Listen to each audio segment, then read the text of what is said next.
So I am very humbled to be here, and the reason I'm kind of asking everyone what they want to get out of the session is because I've been in so many sessions in my career and I've been bored.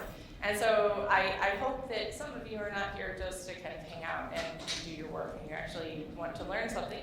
If you don't learn something, please let me know and I will try to change the content. So my name is Shannon, and I've been writing software since 1997 professionally, so I'm probably showing my age a bit. But I'm at Karat because, quite frankly, Karat is a new adventure. They actually are working with companies to kind of solve the problem that this gentleman has solved in his company and make interviews fair, predictive, and enjoyable. And for someone who has been in engineering for a while and been in interviews where someone comes in and looks at my resume and they're like, oh, I'm sorry, are you interviewing for marketing? I may be in the wrong room. Karat is actually a great way to kind of hold people accountable for that. So today we are going to talk about how to engineer the technical interview. How many people here do technical interviews on a normal basis? How many people do it once a week? Okay, twice? So interviews change lives. When I was 18 years old, I'm coming out of Chicago, I interviewed at a company called Connected that eventually ended up being bought by Logitech, and it changed my life, it changed my family's lives. And this is what I want to talk about today, is how to interview. The majority of companies and the majority of people are kind of like me, where we don't know what an interview gap is. When an organization cannot conduct a number of interviews without quality, consistency, we can't make data-driven decisions around interviews, we probably should do something about it. How many people here have a process and scoring system and kind of consistency system and are comfortable with the interviews they do today? Maybe one. How many people are not? How many people know they can do better? All right, cool. Hopefully that's why you're here. Okay. It turns out you're not alone. Engineering leaders, the ones that are more confident and comfortable in their interviewing process are the ones that have more experience, right? They have conducted 66% more interviews than those who are not confident. But how many people here have time to interview? Is that part of your KPIs? Is that how you are successful today? How many people here really feel like for their organization, they should be better interviewers? A couple? How many people here feel like if they build more product, they're more successful at work? Right, you're programmers. That's what you do. Right? None of us were taught or trained how to interview folks. But the numbers are telling us that if you do it more often, if you're trained, you'll be more successful.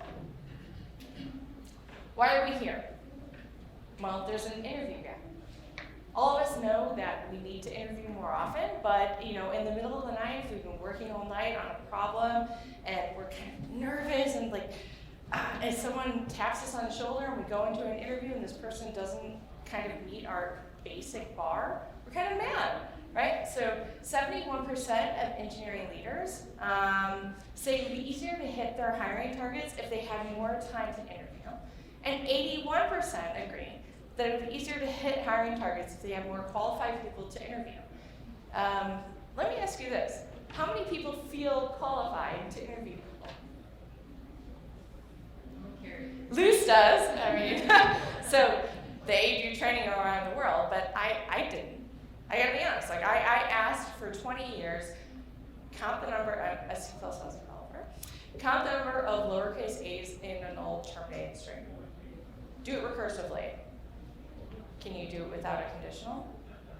I did that for 20 years, and I felt like that was a way for me to determine whether or not a person has actually coded. What I never considered was that that may not help my company, frankly, right? You're laughing. It's true. It may not. We just know that we have to get up, get out of our chair, stop coding, go into a room, talk to somebody. We have no idea if they're going to be good. We have no idea what that bar is. We're going to ask a bunch of questions that we asked because maybe someone asked us those questions, but nobody gave us a methodology. In the world of data-driven decisions, potentially we should kind of engineer a more consistent and high-quality technical interview. And that's, I think, why you're here. And so how do we do that?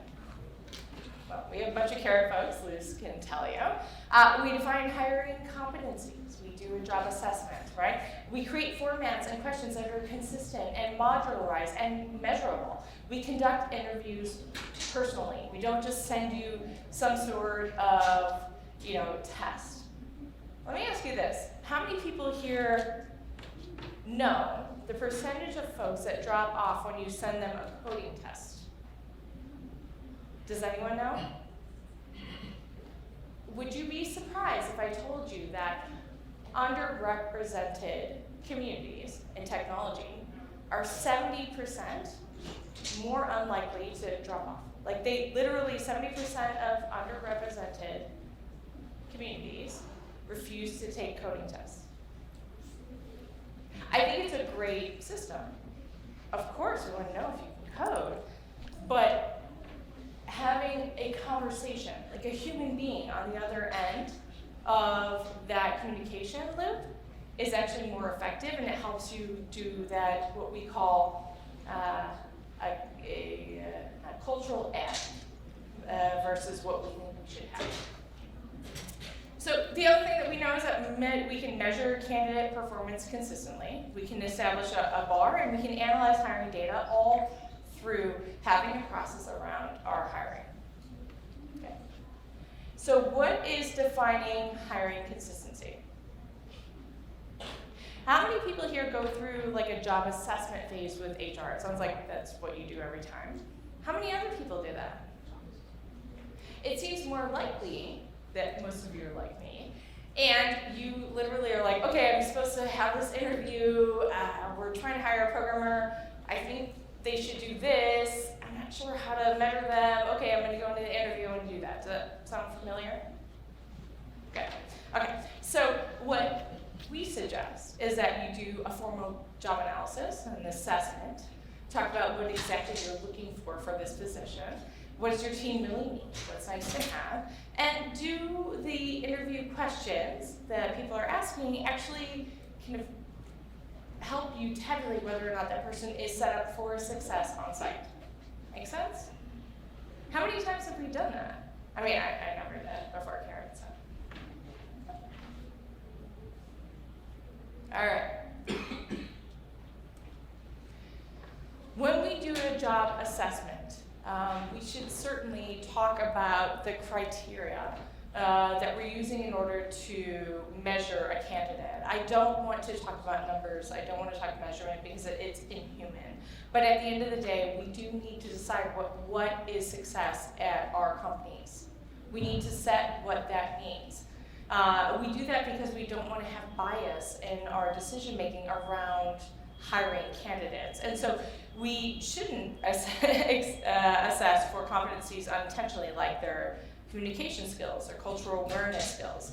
Knowledge that can be learned really quickly, like they can do a quick Google search or, but what we should be clear on, and the things that we should start to track are things around testing, their code quality, their optimality versus their speed, and their ability to deal with ambiguity or questions, right? That is, in our experience, and we've done about actually over 60,000 interviews, that in our experience, that's more indicative of success on site than questions around their understanding of US history and culture. Okay. So all of us have been interrupted, right, to do interviews. And one of the questions that we have is, do you understand kind of how do you maximize the signal per the amount of time that you have with your candidates? Any answers? I see you thinking about it. How do you kind of maximize the amount of time that you have, or with the candidate. You have about an hour, maybe 30 minutes. Has anyone thought of that before? No? Okay. Are there competencies that you're measuring that are relative to kind of success on the job? Or are you asking them questions like, hey, by the way, I have this problem I want to solve. Can you help me? I personally have done that 1,000 times. How many people here have asked interview candidates to answer a question that they're working on because they can't solve it? Ah, good. Yeah. Okay. What I would suggest is that when you're thinking about the format and the people that you're working with, please just think about what are the competencies that would suggest success on site. Are you overlapping with your other coworkers? Like I would suggest taking a step back and think about, okay, I'm going to ask this question. You should ask this question. These are the competencies that we're looking for. This is what success criteria means, and make it measurable and clear. It's been in my experience, of course, that I would go in, ask a few questions. The person coming in after me is asking similar questions, asking similar kind of competency questions, and at the end of the day, the candidate may be amazing, but their experience is that they've had kind of the same questions over and over and over again. We haven't had any thought process behind the actual interaction with them, right? And what is your job? Well, it's the Bay Area. Your job is to find amazing developers. If you ask them how they can count the number of lowercase a's and null-term A string 4, 5, 6 times, I'm not sure they're really interested in working with you anyways, right? Cool. So what does that mean? It means that we should improve our interview formats, right? 64% of engineering leaders say, and I can read it to you, that the typical technical interview fails to predict on-job performance. How many people here feel like that's true? Yeah, it's a lot. Okay. I agree. So, is it because you don't have the right questions? You haven't done the right job assessment? In our experience, having a job assessment phase and actually asking the questions around what would indicate success and make it measurable and modularized, that indicates success for Karat. What we've learned is that most people just actually don't have that process in place. Again, someone's like kind of poking them on the corner, like on their shoulder and saying, hey, can you go interview this person? From our perspective and from our research, predictive questions should be structured, they should be clear on competencies and expectations, and they should be free from assumptions that are irrelevant to the role. It's interesting, when I started at Karat, our job, for those of you who don't know, is that we actually have interview engineers, and it's kind of a professional way to interview, and it's structured, and we're very much driven by kind of candidate experience and predictivity.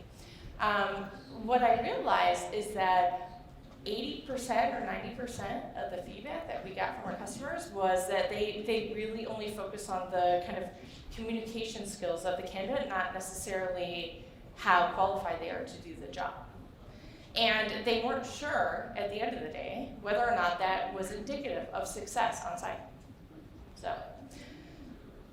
what I would tell you is please beware of these. First, be aware of communication skills and make sure that you understand where the candidate's coming from. Also, beware of unbalanced multi-part questions. How many people here ask multi-part coding questions? One? That's it? 2, 3? Okay. How many of you are confident that it's measurable and it's balanced when you're asking them? How many of you have been trained to do that? None. Right? Because it's hard, because we don't know, because we're going to ask them to count the number of lowercase a's and null-term A string. But what we would tell you at Karat is let's go ahead and be aware of how to ask technical questions, how to continue the conversation around first basic CS, then going to Algorithms 101, and so on. How do we predict their performance based on the question. Your questions alone, by the way, they're skewed. If you haven't done the research to go back and figure out how to ask balanced multi-part questions, most likely the candidate is already going to be set up for failure, or potentially you're set up to have that kind of internal bias. And so let's talk about question 1. Let's find the most common letter in a given sentence. Solution A may be sorting the letters through a sentence and iterate there once. Solution B is build a frequency map for the letters and a sentence to choose a maximum value. What do you ask after that? What's your question? Depending on their solution. Are you leading them towards bias, or are you leading them towards something that is actually measurable? Does that make sense? Okay, I'm getting a lot of nods. Cool. All right. Be professional. How many people here think that when you do things over time, you get better at it? I do. Yeah, okay. Same with interviews, okay? And what's funny is the majority of our clients, and maybe some of you will be like this, but the people that do more interviews are better at doing more interviews. That's not something new, right? But the fact is that we don't actually, as companies, focus on the amount of interviews and the practice that we have over time for doing interviews, because the fact is most companies don't measure their interview efficacy. Right. How many companies here, actually I'm really fascinated because we have a bunch of Karat people in the room. How many of your companies actually measure the efficacy of interviews? Okay. Does anyone here feel like they should? If you're going to do something, be data-driven? No? Okay. All right, so it turns out that only 41% of engineering leaders say a positive candidate experience gives them a competitive advantage, and 93% of engineering leaders say that it is important to improve the hiring process in 2020. So we have a ton of companies that are coming out and saying we have to hire people. And we have an entire room of people that are saying that it's not important to be effective in how they execute this hiring process. For me in my career, it has always been kind of latter, right? Like not as important. It's kind of that poke on the shoulder, maybe go in, have an interview, potentially we find somebody. But at the end of the day, I didn't feel like it was my job to find great candidates. But these numbers, it turns out it actually is really effective if you have a fair, predictive, enjoyable process. If you have something like this in place, people are trained, you have the right processes in place in order to hire to meet these demands. And at the end of the day, the KPIs for the majority of all of our top Fortune 100 is to hire more engineers. We just don't know how to do it. Okay? Luce is one of the people at our company, in fact, the person that goes around the world and trains people on how to interview, how to make people feel comfortable. At Karat, and I'm not a salesperson, so I'm not going to get up here and tell you, but I can tell you that we professionally hire interview engineers, and I can also tell you that 50% of whether or not we hire them is based on their interpersonal skills. The other is their technical skills. Why? Because if you put candidates at ease and you select interview engineers that have a baseline of empathy and soft skills, people perform better. Right? We have these conversations all the time in D&I. We have these conversations around like how do we have a culture ed, and so on. It is safety, right? So what we can tell you is that you should put candidates at ease, prepare them well for the environment that they're going to interview at. Has anyone been through a Google interview? Yeah. So they bring you on site, right? So before you even go and do your technical assessment, they bring you on site, they show you the room, right? And then you leave, and then you come back the day after. It's really important for candidates to understand what safety is when they're interviewing with you. If you just say, oh, we're gonna interview you, every programmer knows, oh my God, I could do the Mensa test, I can do the Russian test, like I have no idea what I'm gonna do, I'm gonna freak out, right? So what we've learned is that if you provide them with an environment where they know exactly what they should expect, they know the coding environment, Karat has Karat Studio, if they understand the questions that are going to be asked, what's expected of them, if in the Google experience they know what room they're going to be in, they're going to perform better. Why do we want them to perform better? Because I don't think you aggressively want to hire. I think you want to hire people that are capable and actually can help your team. So, how do we do that? Well, we should measure consistently the performance. It's really easy to get stuck when you're interviewing someone, like get stuck in the minutia, the communication skills, the culture fit. But at the end of the day, your company does have a bar, a technical bar that people should meet. And so you should be measuring consistently around what that bar is in order to make sure you have that culture and you have people that are going to be effective. So this is just what we do at Karat. I'm not, like I said, a salesperson, but what we found that has helped over 60,000 interviews now is that we can actually measure quality, completeness, optimality, the amount of hand-holding, debugging, and take all of those pieces into consideration when it comes to hiring. We actually measure them. How many people here measure optimality when you're interviewing? Is there a consistent bar for anyone here, like a kind of consistent way to measure whether or not a person is ready to work at your company? Other than Karat, anyone? Why not? I mean, we hire people. We understand their understanding of coding. We know whether or not that they meet our internal bar. Shouldn't we just then measure that in a clear and consistent and concise manner? We think we should. And I'm hoping that's why you're here. Okay, so that comes to establishing a hiring bar. And what we've learned at Karat is that we do this initial job assessment phase. We talk about like, what does success mean on site? What is, the job description? What is your internal bar and so on, right? So what I would challenge everyone here is when you're hiring, that's great if they meet all of the kind of check boxes. Oh, I went to MIT and I did X, Y, and Z. That's great. But what does your team actually really need? Right. What is nice to have? Do your interview questions and your approach, do you get enough signal? So for example, if I'm hiring for a programmer that is going to do kind of back end, and they should know Java, but we're not sure, and so on, are the questions that our interviewers asking really indicative of success on site? Do they know, for example, that you're hiring for a back-end Java engineer that has maybe 1 to 2 years experience?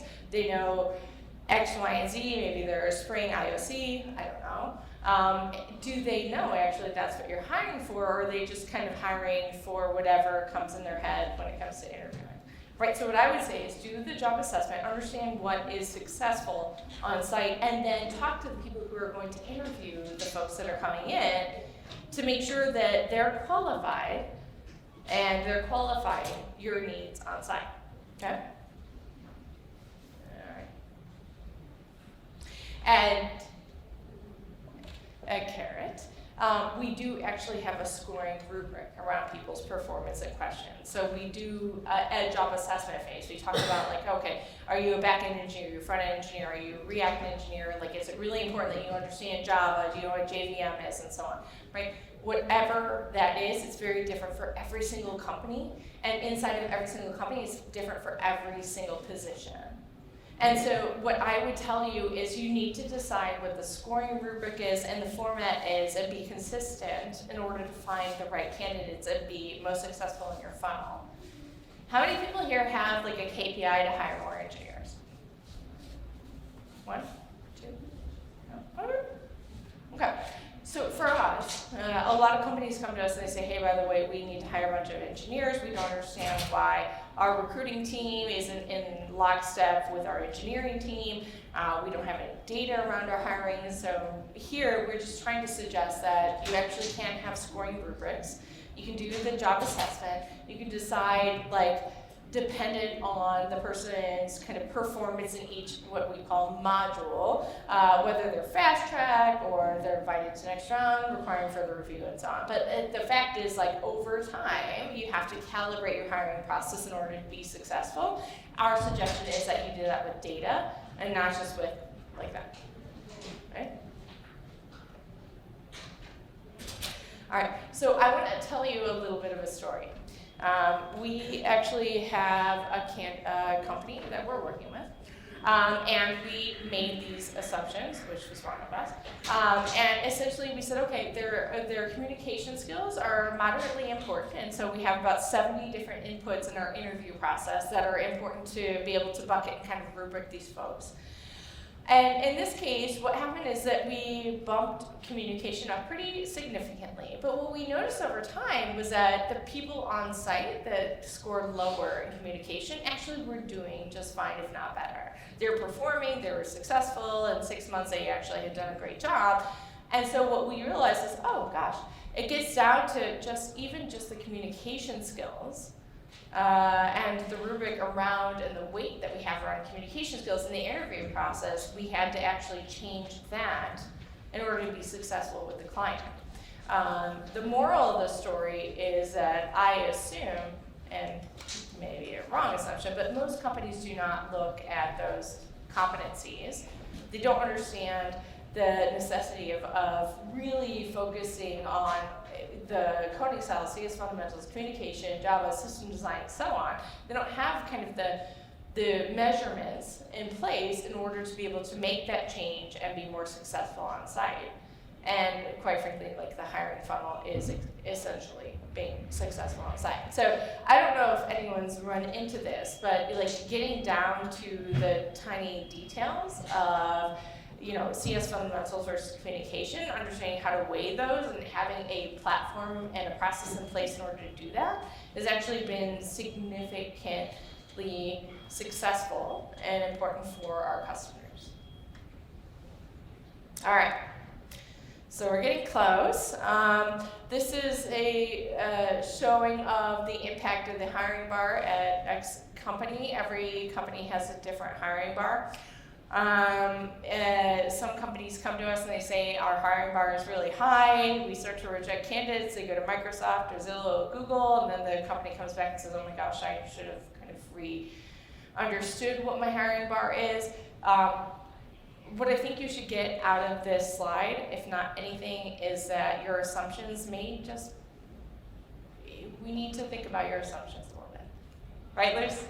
Just a little. Right, so you may think that you have this hiring bar, and I will tell you, a lot of CTOs, especially at like Fortune 100 companies, they'll come back and say, hey, we should be here. I want to set a standard hiring bar. We don't understand why these teams cannot hire people without any kind of measurement system and without understanding where these folks are going outside of the interview process. This is the type of data that people like Karat are going to give your CTOs. Let's be honest. And so if you think that we should fast track this candidate or we should not, and they're getting fast tracked going to Microsoft, we may need to kind of think about our predisposed assumptions of what success is on site. Just, I guess, be honest with yourself. Okay. Last thing I'm going to bore you with before we have questions, which I assume we're not going to have many, is analyze the hiring data to evolve your approach. It was interesting, we did this great Harris poll, and the team is here to do that with Karat. And it turns out that only 36% of engineering leaders say they track and monitor on-site to offer ratio. How many people here track and monitor on-site to offer ratio? Other than me, that's my job. Okay. None. Okay. So what we would suggest is you should do that, work with your teammates, and also set yourself up to capture and analyze data. So talk about the taxonomies of the hiring process. We have seen broken taxonomies in the hiring stages, Actually, it's funny, you're all programmers.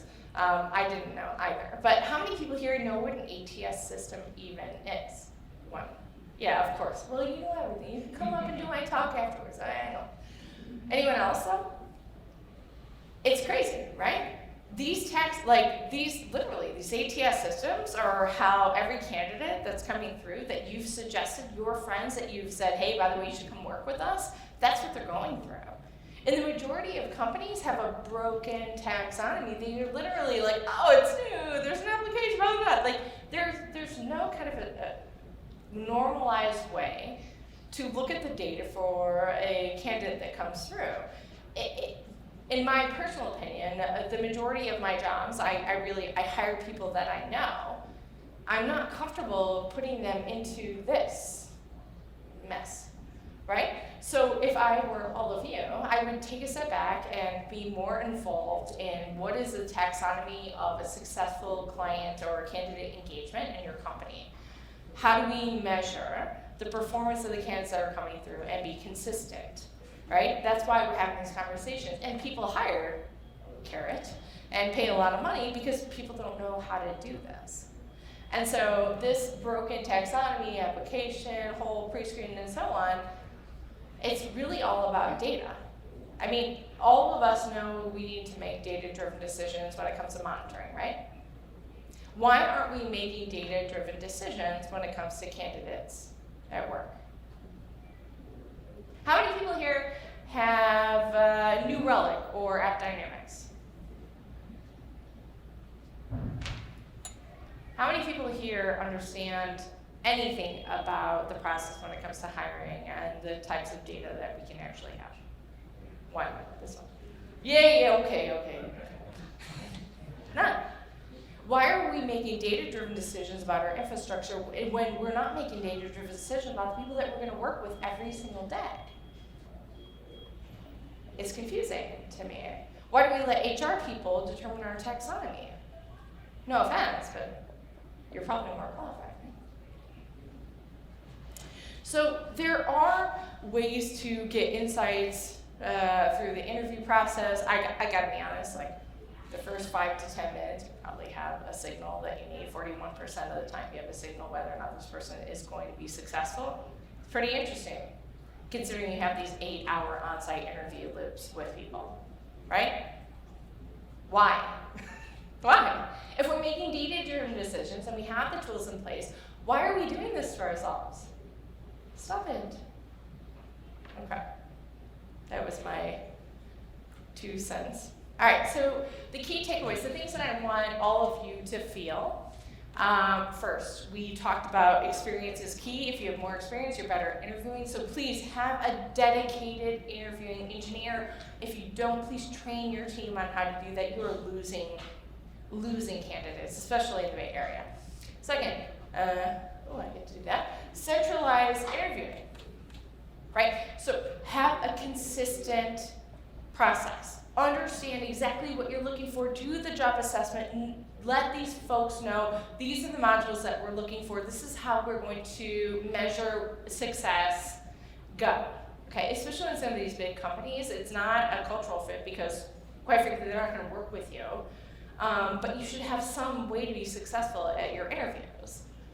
And, of course, make sure you have a way to measure and train interviewers. We call them interview engineers for a reason. These folks that we work with, they do at least 10 to 15 hours a week. They have 12 hours of experience. And so please, make sure you have a way to measure and train interviewers and record.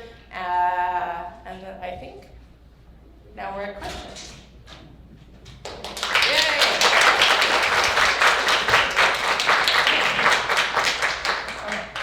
So I have much smarter people in the room if you have questions, but please, yeah, of course. And thanks for hanging out with me. I appreciate it. I know it's kind of a boring topic interviewing, so I got you. So I might have a hard time articulating this question. Hopefully you can follow me. But a lot of times you would ask us a question like, do you think X is important? And no one would raise their hand. And you kind of said, I have a room full of people who don't think that's important. A lot of those things I do think is important. I'm not sure how to do what you're explaining. Like what to record, how to record it. how to formulate the questions that do the things I want to ask, are there resources you can direct us to kind of answer some of those how-to specific questions? Yeah, absolutely. So Luce is putting their hat up. Luce, do you want to take the question? Sure. Please. Thanks. Sure. That's a good question. It's a great question. We get it all the time, by the way. I appreciate that. Thank you. Yes. Well, so do you do code review at your company? Yes. So one of the things I think that you mentioned was like you can do interview review, even if it's not 100. Well, so all of our interviews are recorded. They're all happening remotely through like video and the coding platform. But so if you, and we tell the candidates, of course. So if you record interviews, then we have a more senior interviewer. All our interviews get reviewed, and then we have a structured review form for that, so that the same way you do engineering code review, so that you can share knowledge and improve the quality. So recording things or having 2 interviewers in the room during an onsite, and it doesn't have to be 100%. Maybe it's like 10% of your interviews are using this process, so that you can get some more structured data. That would be like just having engineers talking to each other is probably a good first step. And then I think honestly just following up with our team is going to be a good way to get more specific information about like what are the competencies, what kind of observations do you want your interviewers to be making, what's the result form, what's the pipeline. I don't. Yes. No, I totally agree. Go to Karat.com. Yeah. Right? Sorry, I'm not on the sales team. Okay, I'm an engineer. My question would be, I made a lot of assumptions about what we can and cannot measure, which is I think what you're alluding to. How do I measure the things that are most important? I would just ask, give us some examples, actually, for the people here, because I made a lot of assumptions about what we can and cannot measure, and I was really, really, really wrong, and Luce helped me fix that. But I'm wondering, like, what are the types of things that you feel or you think you can't measure, but they're important for your team? For him, yeah. Thanks. And thank you, Luce. I think maybe that's actually my problem. Yeah. Is I don't know that, like, every time I go into an interview, it feels like I'm starting over, and I don't know even what I should be asking. I mean, my director comes to me and says, we need to have the same, we're in a regulated industry, so everyone has to be asked exactly the same questions. So will you please give me those questions? And I'm like Googling what are some good software engineer questions. Like, I don't even know what to ask. Therefore, I don't even know what to measure. And at the end of the day, we do a gut check. I'm like, hey, did you like that guy? Yeah, kinda. Okay, maybe we'll go to the next round. I got a question, actually. How many people here Google questions before an interview? Oh, everyone, okay. So you're not alone. Totally agree. Okay. I think, what Lisa's alluding to is really just this idea around that job assessment place, right? Where you have to decide what is successful on site.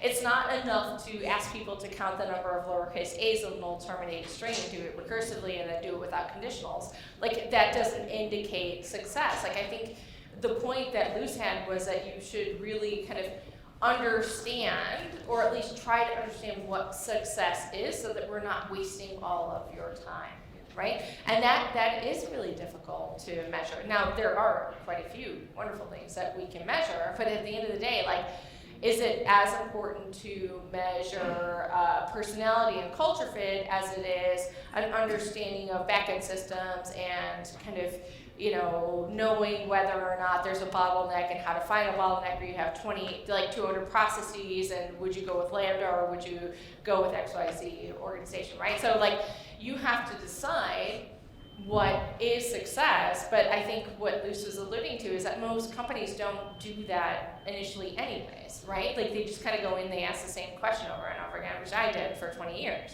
But I would say, like, take a step, if you take the time, even if it's an hour, take a step back, understand what success is, how you measure that, then those questions start to kind of come to fruition. Does that make sense?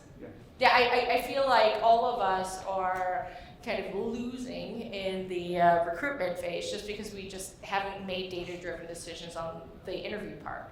And so I think we can do it, we just have to do the research, right? I mean, come on, you can tell everyone. Okay, you have a question? All right, what's up? I got you. Yes. What's up? Okay. I may not answer, but there's very smart Yeah, people here. Okay, good. so I've just been put in charge of a new team, right? Okay. And we're hiring roles. Congratulations. I guess. That's awesome. Okay. And so I'm hiring roles that are not like we're hiring in mass, right? Like right now I have to hire a senior technical UX writer. And so I'm trying to figure out like my question is, what would you recommend or resources would you recommend for one-off or infrequent roles to engineer the interview? Like they still need to be technical, right? But how would you start the process to figure out, how do I start interviewing senior technical UX writers? How do I know if I got one? What are the right questions to ask in order to get to the right questions? Yeah, we get a lot of this, like the CTO founder question. Luce, do you wanna? Luce is like, can I please? So I'm gonna let Luce, and then I'll jump in and stick my conversation in. This is Luce, by the way. Everyone, nice to meet you. Well, Shannon, I'm Please. gonna say what you said, which is at the beginning, which was, should I go up or should you go down? I'm gonna come down, but I just had knee surgery, so I'm gonna go that way. That's smart. It's what you said earlier about start with competencies. And it's actually, the gentleman in the back, I think this applies to you as well, where you start with the role, list when you're doing a performance review of this person later, what are you gonna be looking for? So, for engineering, it's like, how well can this person come up with and write test suites, or, solve problems, or, implement, this sort of thing. Write down specific competencies that you want to assess. And then some of them you're like, oh, you'll learn this on the job, or you can learn this in, I can teach you about X in 4 hours, so let's not let's not make a hiring decision based on that. You have your competency list, you'll figure out what's important, prioritize that, then build your questions and your interview process around that. You can only really test one thing at a time. I brought up testing, because that's a really good example where, say I interview someone and afterwards I'm like, this person solved this problem, but they didn't even write any tests, and obviously how can we refactor this code? Like, that's an important skill. We can't hire this person. And someone else might look at that interview and have a different perspective. If you don't know what you're looking for, your bar just keeps moving. And it also then informs, so this is like having a result form that at least says, like, look, ask about testing versus having a conversation about the design or something. And then this way, you're also instructing the interviewer on what to ask. Like if I didn't ask someone to write a test or to come up with a test suite, all I've shown is that they didn't read my mind, which is a very valuable skill, but it's hard for hiring deadlines. No, the only thing that I would ask, and part of the process is like, do you have other positions in your company like this? None. Okay, so then you can come up with it. Yeah, totally. You just have to Google, apparently. Yeah. I'm kidding. I've asked other companies how they do it, and I've asked other companies how they do it, and I'm not happy with their answers. It feels like they're winging it as well, and I'm like, hey, I expect to wing it because I have no clue. But you've been hiring this role for a long time. decades, and your questions seem not to measure anything. Oh, our question. No, not yours. The companies I'm asking. Whoa! No, not yours. No, like Sorry, other companies that I am technical writers. I'm like, your question, I don't think that would actually give you any information. And it's true. Like, look, it's fun to Google it for you, Yeah. right? Like, I can totally let me Google it for you. I think there's T-shirts about this stuff. I'm old, but I think there's something like this. But at the end of the day, I think Luce is right? Like, so exactly. So I like the idea of performance. Yeah. Go through the performance thing and backtrack. That's how we do it. We then have experts, and we have a whole scientific process for question development with calibration, and we have like all these graphs. We're trying to figure out, we have to figure out like how is the question performing? Is it fair? Is it spreading performance in a nice way? You don't want to be suffocating people. Are there books on this? We should write the book. You should write a book. Seriously, it'd be so cool. She's Yeah. like a walking book. Because I would read it. I would buy it. Literally, the only reason I have my job is because they're amazing. Hi, 5 minutes? Okay, yeah, come, please. Thank you, I appreciate it. All right, what's up? Yeah, hi. You mentioned statistic that sometimes the testing doesn't affect what's going on in the real world or what's actually doing on the job. Yeah, do you feel that there's like an element in that the interviewee can like game the system, and some candidates like might not answer well in some areas because they're not familiar with the process, or it doesn't reflect their true ability. So how are you kind of looking at really like a holistic kind of way? Maybe the person has a lot of like projects they did on the side, a lot of like, you know, contributions or just like personal things, or maybe they're just not really good at explaining things, they're really good at troubleshooting. So how do you kind of like, you know, not throw the baby out with the bathwater, so to speak? To like, I love this. So first, thank you for that question. It's something that's near and dear to Karat's heart is D&I. And recently we did a panel where we were talking to the VP of engineering at companies like Stitch Fix and Slack to have those conversations. It's a difference between culture ad, you know, versus kind of just people who can code, right? One thing that Karat has learned over time is that this kind of consistent idea of what the measurable bar is for success actually helps D&I. So do we take a deep look at whether or not they went to a code academy, which by the way, I didn't go to college. I started writing software in 1987 out of high school, and so like for me, these are folks who want to change their lives, right? But what I have learned over time is that companies understand what is successful for them. Does it mean that they have culture ad? No, but what it means is that we can actually kind of have a standard bar without bias, by understanding exactly the technical requirements in order for this candidate to be ready to be a part of that team. Now, I would tell you that for some companies, like if we go to the Palantirs and the Databricks of the world, if we go to the Blue Cross Blue Shield, that bar is what it is. But at the end of the day, what I would tell you is that if you have a measurable way to look at candidates, you are more likely to have diversity and culture ad than if you don't, right? Because then it's just subjective whether, like, to be honest, like I told you, like I've been in interviews where people look at my resume and they're like, oh, I'm so sorry, am I in the wrong room? Are you marketing? No, I'm a programmer, right?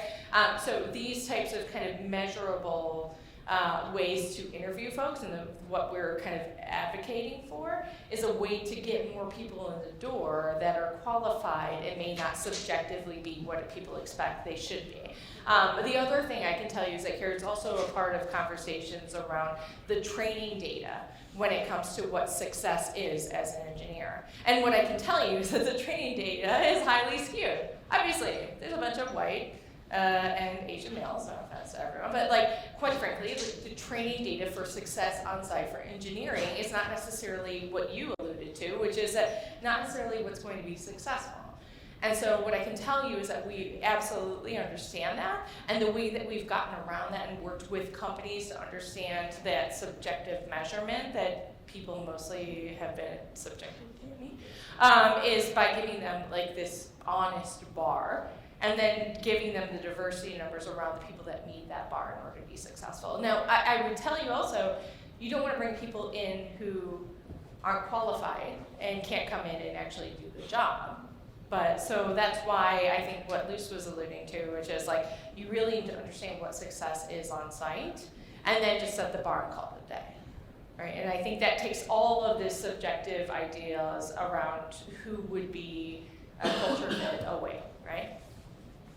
Does that make sense? Does that help? I'm not sure. yeah, it's a good answer. I was gonna say also, is there like any kind of consensus amongst like the tech industry as to what is like the benchmark? Because you have like the LSAT for law school, Yeah. GMAT for business school, but there's really no kind of universal standard. So there's a lot of subjectivity, as you mentioned. And so what are they kind of doing that to be like, you know, more? We do it, yeah, no, absolutely, there is. So there is an industry bar for San Francisco.